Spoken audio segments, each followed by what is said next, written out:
once we've got the worm organised, we're going to sort of put the shaft in. But before we do that, we've got to put the rack in. And there's an O-ring under this seal. I've already put it in. Warm up the Teflon seal, Fluon seal, wherever you want to call it, in hot water before you put it on, because you'll have problems. Now you can see here I do something a little bit different to the book. I put a bolt through here, and I also put a lock nut on. The reason for that is when you put this, I found out this is my idea. When you put this in, sort of like that, when you're trying to line up, let me just say, how can I explain this? You're trying to line up these teeth here, alright, and get them in the right position. You've got to have that so it's going to go in the right order. It's really confusing. But what I found out was, if I put a lock nut on there and then using a regular bolt, I can actually, instead of being square, I can tip this so that when this comes down, it folds in, and it's really easy. I'll make a horlicks of this, but let me get this in first. Right, so I've pushed this in, and now by turning this bolt here, I can turn that angle a little bit like I mentioned. So we're going to put the, what are we going to say, we've got the teeth like that, so now we can angle it so they drop in together with a bit of luck. Let's get me light. So we observe everything's nice and clean. We get our shaft, John shaft, put some grease on it, on here,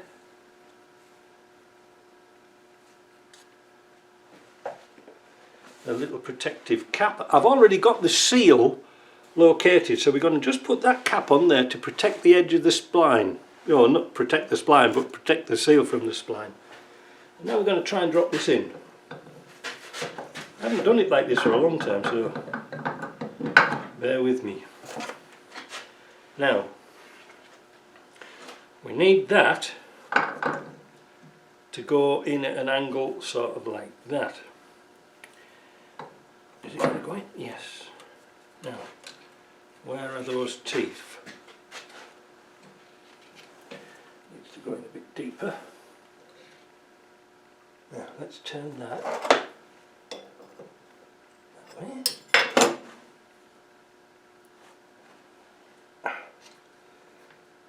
I need to turn that a bit. Oh, I see. I see. I was out of tooth. So by pushing that down, and that turned that away. Is it going to go? I don't know.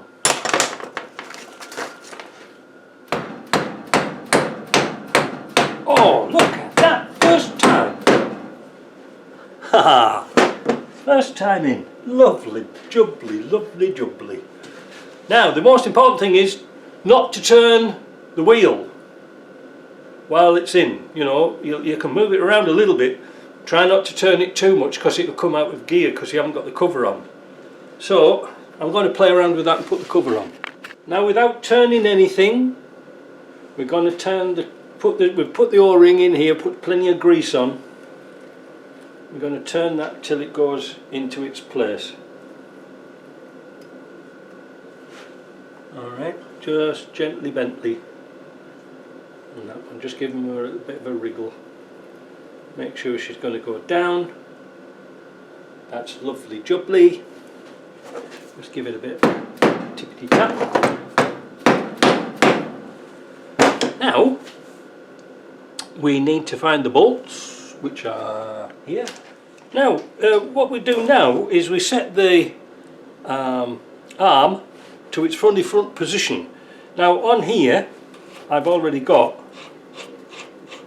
a cut down drop arm. You can use the original drop arm if you wish, depends if it's left or right, but I cut this down because it was handier. Where is an original drop arm?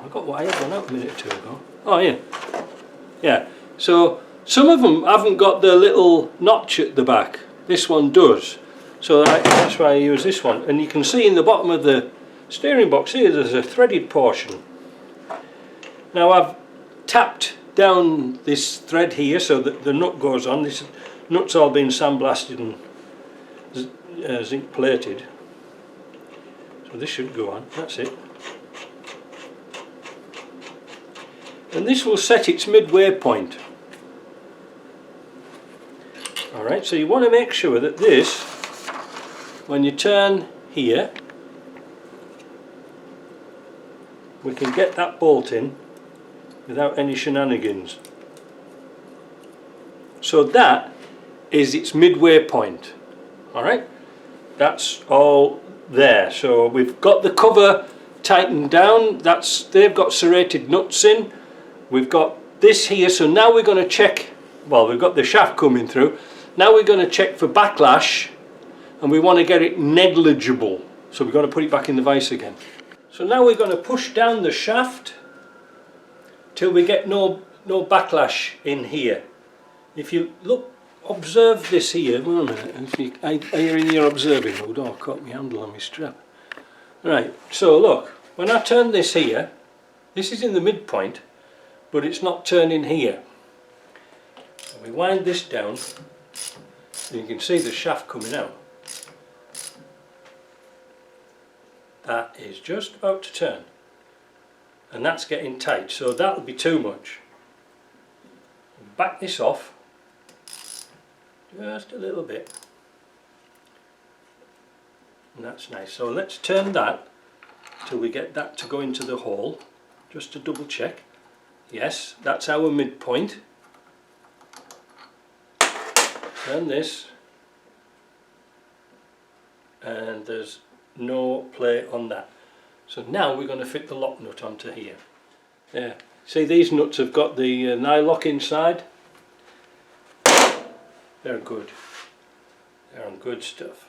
This takes a little bit of fiddling around because sometimes you can't get the thread on.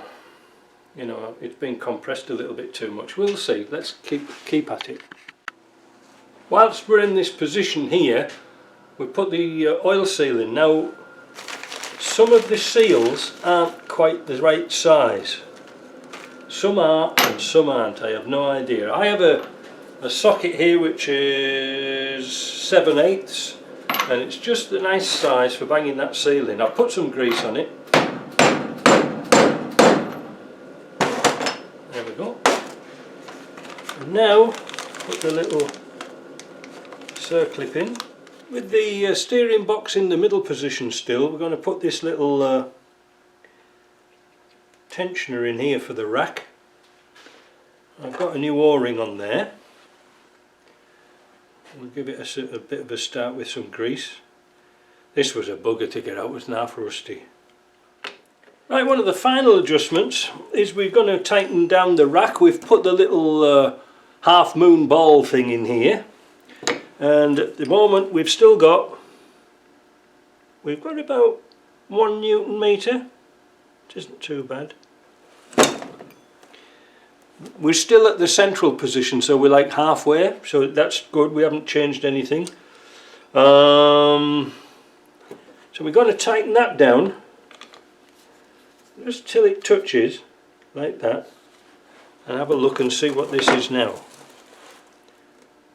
It shouldn't be, it says here the final figure may be less, but not more than 1.35 Newton meters.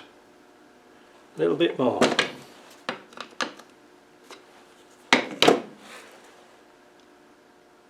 That's good enough for the girls I go out with. So tighten this grub screw up. Well, where have I put it now? Oh, here we are.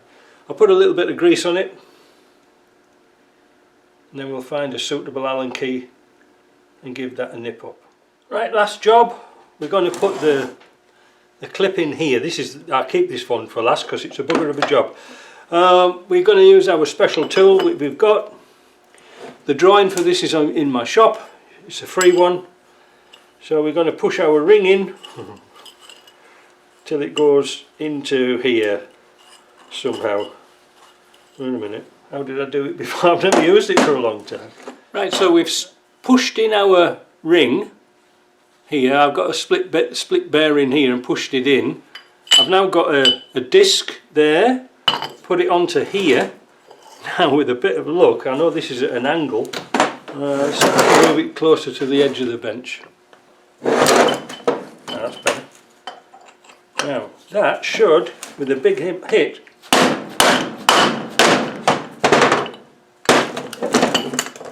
go into there. Yes! That's how it works. That pushes it through, keeps it square, and everything's fine and dandy. So that's a good tool to have. Saves your fingers and saves it going across the floor. Now, all we've got to do now is put the bleed screw in, put the pipe on, and she's ready for testing. Well, here's the box on the test bench. I've had it running for about an hour. It's nice and warm. It really gets hot in. Let's see what it does.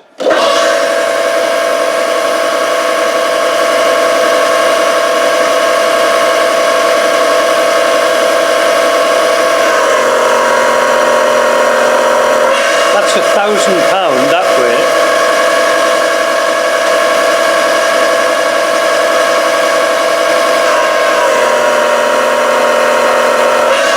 £1,000 that way. Don't ever hold them on longer than that. That's what buggers those splines up I showed you earlier. Yeah, no, not bad. Pretty good. I could go for miles. Just turn it on. I lost an important gauge that I had. I had a gauge that went on the top of here, going up to £1,000 I think it was. That's only a quarter pipe fitting. The thing was that when you turned it one way you could see pressure go down on there and up on here, because that's where the piston was pushing. I'll see if I can find one for another day, but it was kind of interesting. Anyway, that's good, no leaks. It's good as gold. That'll be fine.